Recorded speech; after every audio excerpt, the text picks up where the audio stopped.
तो भाई आज हम आपको पढ़ाने आए हैं। मैं आपसे एक दो प्रश्न पूछ रहा हूँ, आप बताइए। सबसे पहला प्रश्न, आप किस क्लास में पढ़ते हैं?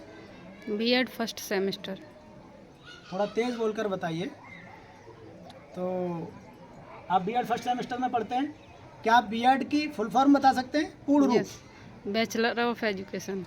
बैचलर ऑफ एजुकेशन, अर्थात हिंदी में मैं कहूँ तो शिक्षा स्नातक। क्या मैं पूछ सकता हूँ कि शिक्षा का अर्थ क्या होता है? आप शिक्षा क्या समझते हैं, शिक्षा क्या है? नहीं पता। नहीं पता। तो आज मैं आपको शिक्षा क्या है ये बताने का प्रयास करता हूँ। अर्थात शिक्षा कहते किसे हैं? शिक्षा स्नातक की आप उपाधि लेंगे, आप बीएड फर्स्ट सेमेस्टर में पढ़ रहे हैं। आखिर शिक्षा क्या है जिसकी हम उपाधि लेने जा रहे हैं? तो शिक्षा का कुछ संक्षिप्त में मैं आपको परिचय दूंगा।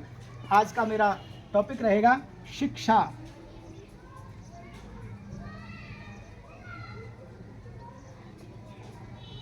शिक्षा को अंग्रेजी में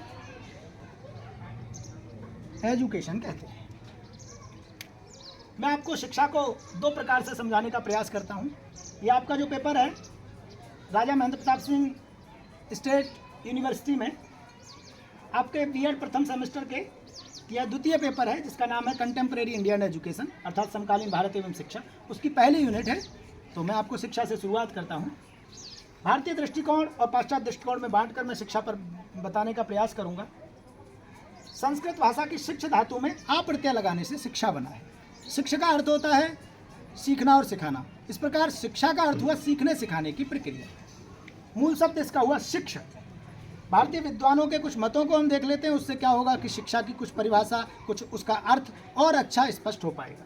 कौटिल्य ने कहा है शिक्षा का अर्थ है देश के लिए प्रशिक्षण और राष्ट्र के लिए प्रेम, अर्थात education means the training for country और लव फॉर नेशन, यानी ये कहा है कौटिल्य ने, जिनको आप चाणक्य भी कहते हैं। महात्मा गांधी ने कहा है शिक्षा से मेरा अभिप्राय व्यक्ति या बालक के शरीर, मन तथा आत्मा के सर्वोत्कृष्ट विकास से है। By education I mean an all round drawing out of the best in child और man, body, spirit and mind. आपके स्वामी विवेकानंद हमारे भारतीय शिक्षाविद हुए, बड़े बड़े दार्शनिक हैं। इन्होंने कहा है मनुष्य की अंतर्निहित पूर्णता की अभिव्यक्ति ही शिक्षा है। इन्होंने कहा है education is the manifestation of perfection already present in man. महर्षि अरविंद कहते हैं अंतः शक्तियों का विकास करना शिक्षा है, यानी development of inherent powers called education. Vishnu Purana के प्रथम अध्याय का 19वां श्लोक है, बहुत व्यापक इसका अर्थ है। तत्कर्म यन्नवंदाय सा विद्या या विमुक्त आयासाया परम कर्म विद्यान्या शिल्प नैपुणम। इसका आशय है कि कर्म वह है जो बंधन मुक्त करता है, कर्म वह है जो बांधे नहीं, और विद्या यह वह है जो मुक्त कर दे। बाकी सब तो केवल परिश्रम है, बाकी सब कर्म तो केवल परिश्रम है, और बाकी सब विद्या केवल कला कौशल मात्र है। अर्थात केवल शिक्षा यानी विद्या तो वही है जो आपको मुक्त कर दे। किससे मुक्त कर दे? सांसारिक बंधन से। किससे मुक्त कर दे? संसार के आपके अभावों से, आपकी दरिद्रता से, यहाँ इन सब से मुक्त करते हुए, अशिक्षा से, अंधकार से, इन सब से मुक्त करते हुए आपको कहाँ तक मुक्त कर दे? अंततः भव बंधन से मुक्त कर दे। अर्थात सांसारिक से लेकर आध्यात्मिक जीवन की पराकाष्ठा तक पहुँचने का, और उस पूरे के पूरी विकास की प्रक्रिया का नाम शिक्षा है। उपनिषदों में विद्या ददाति विनयम विनयाद्याति पात्रता, अर्थात विद्या वह है जो विनय प्रदान करती है, और विनयशीलता से क्या आता है? विनयशीलता से पात्रता आती है, और जब पात्रता आती है तो उससे सुख मिलता है। और ऐसा कहा है उपनिषदों में विद्या को। अब मैं बताना चाहूँगा आपको पाश्चात्य दृष्टिकोण क्या है शिक्षा का। शिक्षा को अंग्रेजी में एजुकेशन कहते हैं। एजुकेशन शब्द लैटिन भाषा के एजुकेटम शब्द से बना हुआ माना जाता है। यह दो शब्दों से बना है, ई प्लस ड्यूको। ई का अर्थ है फ्रॉम इनसाइड, ड्यूको का अर्थ है टू डेवलप, अर्थात अंदर से बाहर की ओर डेवलप करना, अंदर से बाहर की ओर अभिव्यक्त करना। किसको? अंतर शक्तियों को। यह इसके अनुसार शिक्षा है। लैटिन के ही दो शब्द और हैं, एजुकेयर और एजुसियर। एजुकेयर का अर्थ है ब्रिंग अप, टू रेज, और एजुसियर का भी अर्थ है to lead out, to manifest, अर्थात अभिव्यक्त करना अंतर्निहित शक्तियों को। वही शिक्षा है। आगे इन्होंने बता दिया है। अब मैं कुछ विद्वान, जो पाश्चात्य विद्वान हैं, उनके कुछ विचार बताता हूँ, यहाँ से भी शिक्षा की परिभाषा कुछ क्लियर होगी। पेस्टालॉजी कहते हैं शिक्षा मनुष्य की अंतर्निहित शक्तियों का प्राकृतिक, सामंजस्यपूर्ण और प्रगतिशील विकास की प्रक्रिया है। अर्थात education is the process of natural, harmonious and progressive development of man's innate powers.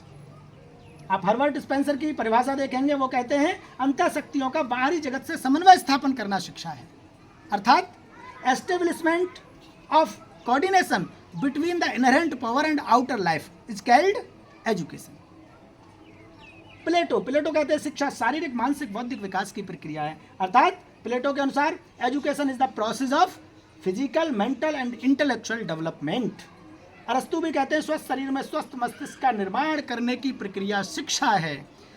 अरस्तु मानते हैं कि शरीर स्वस्थ होगा तभी उसमें स्वस्थ मस्तिष्क होगा, और जब स्वस्थ मस्तिष्क आप निर्मित कर देते हैं तो समझ लो कि हमने शिक्षा दे दी है, अर्थात या फिर हमने शिक्षा ले ली है।